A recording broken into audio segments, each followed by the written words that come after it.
It's news time. Information is power. Be current. The news headline: Buhari lacks power to release Nnamdi Kanu. Keyamo. The Lagos Minister of State for Labour and Employment, Festus Keyamo, on Tuesday said President Muhammadu Buhari lacks the power to release Nnamdi Kanu, leader of the indigenous people of Biafra, IPOB, who is currently facing treason charges at the Federal High Court, Abuja. Igbo leaders, led by the First Republic former Aviation Minister, Chief Mba Zuliki Amici, had visited President Muhammadu Buhari at Azobila, where they requested the release of Nnamdi Kanu, who was intercepted in Kenya as of June. And the response of the president says that there is a separation of power between the executive and judiciary, and their demand was quite heavy. However, he would consider it. Speaking with the Daily Independent Abuja, Keyamo said that the matter is already in court. Ordering Kanu's release will amount to interfering in the judicial process by the president. He said, "It is illogical how Nigerians are canvassing independence for the judiciary will be calling on the president to interfere in a case already in court. The president has no power to release him. Is he in the judiciary? On the other hand, people say there should be independence of the judiciary. On the other hand, they are saying the president should intervene in the judicial process. So what exactly do Nigerians want? On the other hand, when there is a small indication that executive is interfering in judicial matters, the whole country go up in flames, because at that point they will feel that because of their political interest, the president is trying to intervene and promote one political interest over another. Now, being a respecter for the rule of law, the president has allowed the judicial process to go on, and yet people are still complaining and going to him to interfere. I don't understand. There is a matter in court, and you can't tell the president to go and intervene in the judicial process." While faulting the refusal of those calling for Kanu's release to condemn his utterances and actions before his arrest, Keyamo also urged them to issue an apology to the families of those who lost their lives as a result of his actions. One very crucial question I want to ask is that these same people who are pushing for the truncation of the judicial process, can they also do well to lead a delegation or apologize to members of the families of those people who have been killed? Can they talk to them and appeal to them too? Families have been bereaved, people are dead, and those are Nigerian people too that the president also presides over. Just for the sake of equity, can they just issue a statement apologizing to all those who have been killed as a result of utterances by some of these people?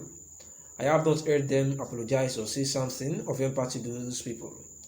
Before the gentleman was brought to court, when mayhem was everywhere, I expected a delegation to have gone to Mr. President to condemn what was happening and then apologize and say, "We condemn what is happening and talk to your son to desist openly." I didn't see anything of such. Why did you keep all this while and only came to the president when the young man was arrested?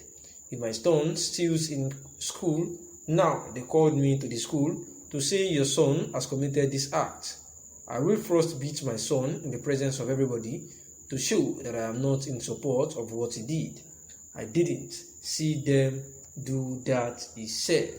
And this is one of the talks by Festus Keyamo about the trending issue, seeking the release of Nnamdi Kanu. The country experienced in the 1990s. Tundu disclosed all this during an interview with Arise TV on Monday while responding to questions on how the pro-Biafra agitator had been subjected to solitary confinement as reviewed by lawyers last week. Tundu, a United Kingdom trained lawyer, said, "I have first-hand experience of this, and I can say like this for Nnamdi Kanu is I hope he doesn't go through this for 4 years as my father did. 4 long years. That is Abiola reality. And the next thing is that this report came out and would make the federal government look bad. The next thing is that they could stop people from seeing him at all. He would just be there all by himself, no access even to a doctor, to a lawyer, certainly no family member there as he goes through all this. I saw Nnamdi Kanu during his court appearance as he was trying to put up a brave face on things. Men and their pride. He doesn't want to show it. He doesn't want to weaken people who really believe in him and support him. He was trying to look normal, but what he is going through is the exact opposite of normal. And it is just very sad. Here we are in 2021.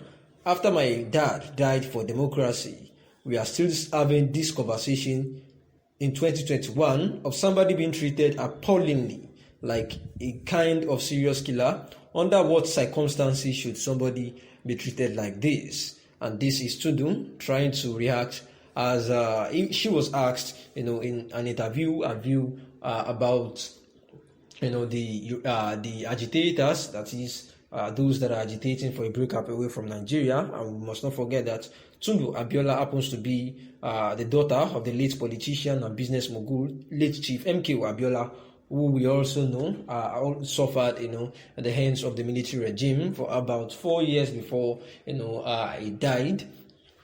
And, she was trying to see that, all these things that happened in 1990s under the military regime, repeating itself in 2021 is actually so appalling, saying that Nnamdi Kanu is actually experiencing a whole lot in that prison yard, but trying to put up some brave, look anytime he appears in court. But she can truly say, out of experience and based on the fact that she is even a United Kingdom trained lawyer, that what Nnamdi Kanu is actually facing in detention of the DSS facility is the exact opposite of how he's looking outside the DSS facility, that is in the court, just trying to put up a brave face and not trying to show it so that his people, that is the indigenous people of Biafra, IPOB, will not be weakened because they believe in him, and support him. And that is why he seems to have been looking normal, and pretending as if everything is fine, seeing that she felt so very bad that somebody will be treated